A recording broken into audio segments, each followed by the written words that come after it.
Hello students, कैसे हो आप। तो आज हम लोग डिस्कशन करेंगे एग्जामिनेशन स्ट्रेटजी क्या होनी चाहिए।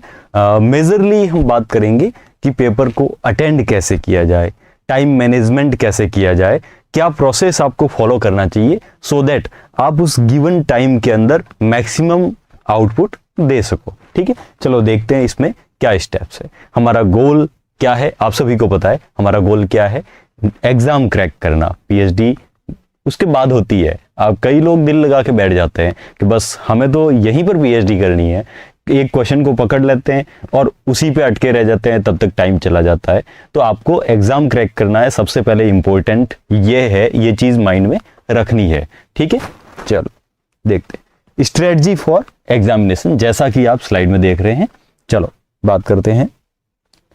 सबसे इंपॉर्टेंट क्या है, सबसे इंपॉर्टेंट है कि आप एग्जाम के ड्यूरेशन में बिल्कुल रिलैक्स मूड में रहे, बिल्कुल शांत रहे। एग्जाम से पहले दिन भी बहुत शांत रहना जरूरी है, अदरवाइज क्या होगा, स्टेट ऑफ माइंड आपके आउटपुट को अफेक्ट करता है।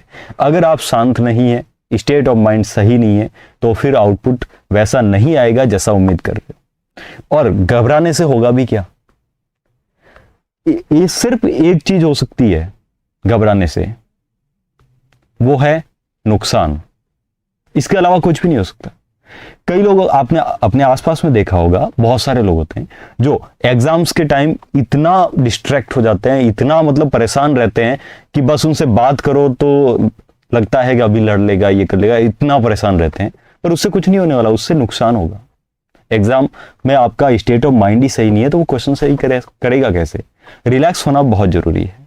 ठीक है, अगर आप पॉजिटिव माइंडसेट के साथ बहुत रिलैक्स्ड देंगे तो बेटर है चांसेस आपके कि आप ज्यादा क्वेश्चन सही करके आओ। तसल्ली से क्वेश्चंस को पढ़ो, बिल्कुल बिना हड़बड़ाहट के साथ, आराम से। ठीक है, देन टाइम मैनेजमेंट। मैं मेजरली आज की जो टॉक है वो टाइम मैनेजमेंट पे रखने वाला हूं। टाइम मैनेज कैसे करना है मैं अक्सर क्लास में भी डिस्कस करता हूं। मेरे क्लासरूम स्टूडेंट्स जो है वो वाकिफ हो गए इस चीज से कि जो टाइम मैनेजमेंट है उसमें पेपर अटेंड करने के लिए मैं एक स्ट्रेटजी यूज करता हूं, TCC। I call it TCC। क्या मतलब है? T का मतलब है टिक, C का मतलब cross, and again C circle. Tick, cross, circle. अब एग्जाम ऑनलाइन है तो आप रफ सीट में क्वेश्चन नंबर लिख के ऐसे कर सकते हो, टिक करने की जरूरत नहीं। जो इसको क्रॉस और सर्कल करना है उसी के लिए एग्जाम नंबर। टिक का मतलब तो एग्जाम अटेम्प्ट, क्वेश्चन अटेम्प्ट कर लो। कैसे? कई लोग आपको जब एग्जाम के लिए बताते हैं, ये मेरे व्यूज हैं एंड डेफिनेटली मैं कहता हूं कि ये हेल्प करते हैं। बहुत सारे स्टूडेंट्स ने भी इसका रिजल्ट बताया। ठीक, तो क्या है, पेपर शुरू से लेकर लास्ट तक कुछ लोगों की आदत होती है कि पहले हम पूरा पेपर देखेंगे उसके बाद अटेम्प्ट करेंगे। पहले पेपर देख के पूरा अटेम्प्ट करेंगे, आप इस भरोसे में टाइम खराब कर रहे हो। पूरा पेपर देखने में 10 से 15 मिनट लगा रहे हो, गए ना, नुकसान हो गया। आपने सिर्फ क्वेश्चन पढ़े, क्या फायदा हो गया? नहीं, टाइम वेस्ट नहीं करना है ये। आप क्या करोगे, फर्स्ट क्वेश्चन पढ़ा, हाँ, रिलैक्स इसमें बहुत जरूरी है, रिलैक्स होना। क्योंकि देखो पेपर में कितने क्वेश्चन है ये माइंड में होना भी बहुत जरूरी है। पेपर में अपने CSR नेट एग्जाम में कितने क्वेश्चंस आते हैं? 75। अच्छा, मैं डिवाइड करूं इसको ABC में, ABC सिंपली सेक्शन रिप्रेजेंट कर रहे हैं। ठीक है, तो कितने होते हैं? 20, 25, 30 ये क्वेश्चंस होते हैं, टोटल नंबर ऑफ क्वेश्चंस। ठीक है, अच्छा, अटेम्प्ट कितने करने हैं? 15, 20। मेयरली 55 क्वेश्चंस आपको अटेम्प्ट करने हैं, मतलब 25 क्वेश्चंस की तो आपको चॉइस दे रहे हैं एग्जाम वाले ही। अच्छा, क्या आपको ये 15-20 अटेंड करने हैं? नहीं, 15-20 अटेंड नहीं करने हैं आपको। 15-20 अटेंड करके तो टोटल मार्क्स मिल जाएंगे पूरे के पूरे, इतने अटेंड नहीं करने होते आपको, जस्ट क्वालिफाइंग मार्क्स लेना है। सपोज कि आप 110 मार्क्स का टारगेट रखते हो, मैं एक बहुत जनरल फिगर बताता हूं, आपको लगेगा कि ये कितना है। ठीक है, 10 क्वेश्चन मैंने C सेक्शन के करेक्ट कर लिए हैं, 10 क्वेश्चन इसके कर लिए हैं, और यहां से मैं मार्क्स लिख रहा हूं। एप्टीट्यूड से मैं एक्सपेक्ट करता हूं कि आप फिजिक्स के स्टूडेंट्स हो, मैथमेटिकल कैलिबर आपका अच्छा है, 25 मार्क्स आने चाहिए। चलो 25 मार्क्स इसके, 10 क्वेश्चंस बी सेक्शन के 3.5 मार्क्स का होता है, 35 मार्क्स इसके, एंड सी वाला 5 मार्क्स का होता है, तो कितने हो गए 50। 25 प्लस 35, 60 प्लस 50, 110।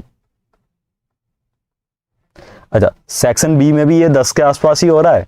क्यों? क्योंकि भाई साहब 2 नंबर का एक क्वेश्चन होता है, 12 क्वेश्चन अटेंड कर लिए, चॉइस नंबर हो गए ना। बस ये इतना सा फिगर है, आपको इतने ही अटेंड करने हैं 3 घंटे में, 100% से जेआरएफ मिलेगा आपको। ठीक है, तो घबराने की जरूरत नहीं है। मतलब मेरा कहने का मतलब क्या था, अभी क्वेश्चन कितने हैं देखो, मैं 12 क्वेश्चन 13 क्वेश्चन चलो मान लिए, मैंने फुल मान लिया अभी। ठीक है, 13 10 10 33 क्वेश्चन है ना, 75 क्वेश्चंस टोटल थे। 33 क्वेश्चंस अगर आपको करेक्ट आते हैं तो आपका जेआरएफ श्योर है। Less than 50% questions. हर दूसरा क्वेश्चन भी अगर आपको नहीं आता है, हर दूसरा क्वेश्चन भी अगर आपको नहीं आता है तो घबराने की जरूरत नहीं है। पेपर सारे स्टूडेंट्स के सेम पैटर्न में नहीं होता है। किसी के पहले नंबर पे कोई और क्वेश्चन है, दूसरे पर्सन के पहले नंबर पे कोई और क्वेश्चन है। कुछ लोगों की ऐसे आदत होती है, मेजरली स्टूडेंट्स की आदत होती है, जैसे ही पहला क्वेश्चन देखते हैं नहीं हो रहा है, बस हालत खराब हो जाती है। हमने तो इतनी मेहनत की है और पहला क्वेश्चन नहीं हुआ, फिर वो जैसे तैसे हिम्मत जुटा के जाते हैं दूसरे पे, पता चलता है उनके उस सेक्शन में दूसरा क्वेश्चन भी डिफिकल्ट आ गया। 2-3 अगर सीरीज में तो देख लिया तो फिर बस हो गया उनका काम पूरा। नहीं, घबराना नहीं है। अगर शुरू के 10 क्वेश्चन पूरे ऐसे आ रहे हैं जो आपको नहीं आ रहे हैं, तब भी प्रॉब्लम नहीं है। क्यों नहीं है? आपको 33 अटेंड करने हैं, 75 में से 10 ही तो है जो नहीं आ रहे हैं, 11वां तो आ रहा है। समझ रहे हो ना? तो आपको घबराना बिल्कुल नहीं है, रिलैक्स्ड रहना जरूरी है। चलो अब आते हैं टिक क्रॉस सर्कल, जो मैं कह रहा हूं वो क्या इंपॉर्टेंट है, क्यों इंपॉर्टेंट है। इसके लिए टाइम मैनेजमेंट के साथ ये इसलिए जरूरी है, ये टाइम मैनेजमेंट में आपकी हेल्प करेगा। जरूरी इसलिए, कई बार स्टूडेंट्स की शिकायत रहती है कि हमने लास्ट वाला क्वेश्चन तो देखा ही नहीं, इतना इजी था वरना तो वो कर लेता, मुझे तो टाइम ही नहीं मिला कि मैं लास्ट तक गया या लास्ट तक गई। अगर टाइम मिलता, थोड़ा सा टाइम और मिल जाता तो ये पीछे वाले 2 क्वेश्चन तो बहुत इजी थे, कर लेते। वो इसलिए क्योंकि आपने पहले टाइम वेस्ट कर दिया, वरना टाइम मिल जाता है। चलो देखते हैं। सबसे पहला क्वेश्चन देखा, क्वेश्चन देखते ही आपके माइंड में 3 थॉट होने चाहिए। आता है मुझे, 100% आता है। अगर 100% आता है तो इमीडिएटली सॉल्व करो। ठीक है, सॉल्व किया, आंसर मार्क किया, that is tick, solve immediately.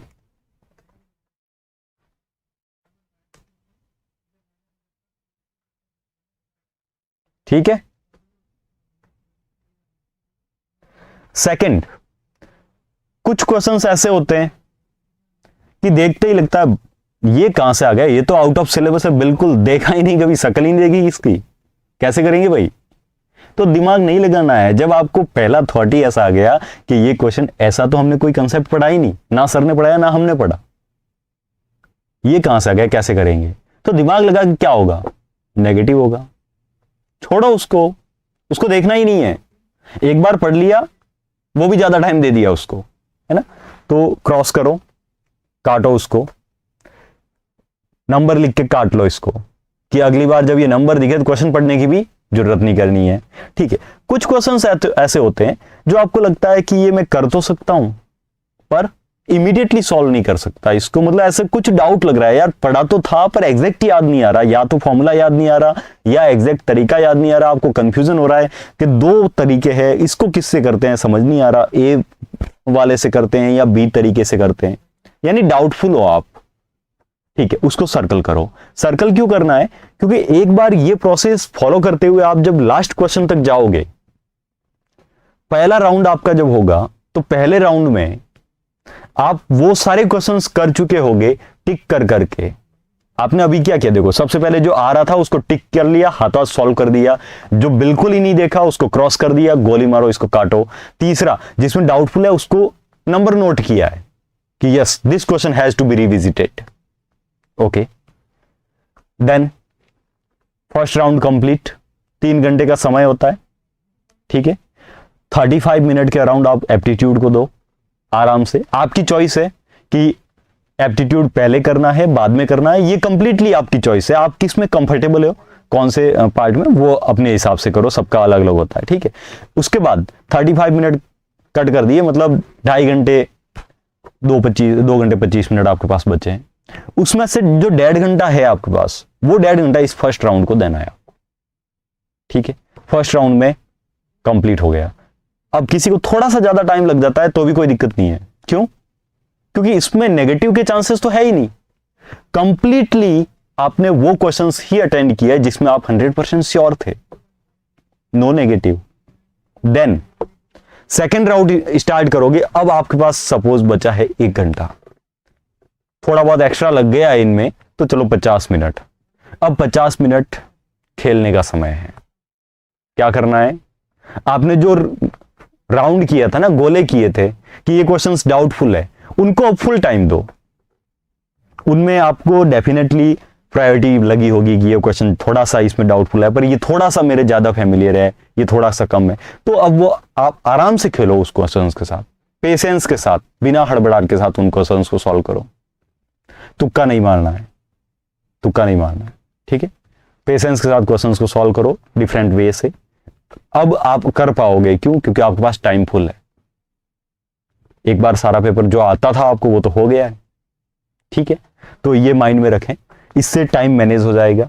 And एक और बहुत ही इंपॉर्टेंट चीज टाइम मैनेजमेंट के लिए, गैस वर्क। अच्छा, गैस वर्क नहीं, इसको बेटरली मैं बोलूंगा एलिमिनेशन वर्क।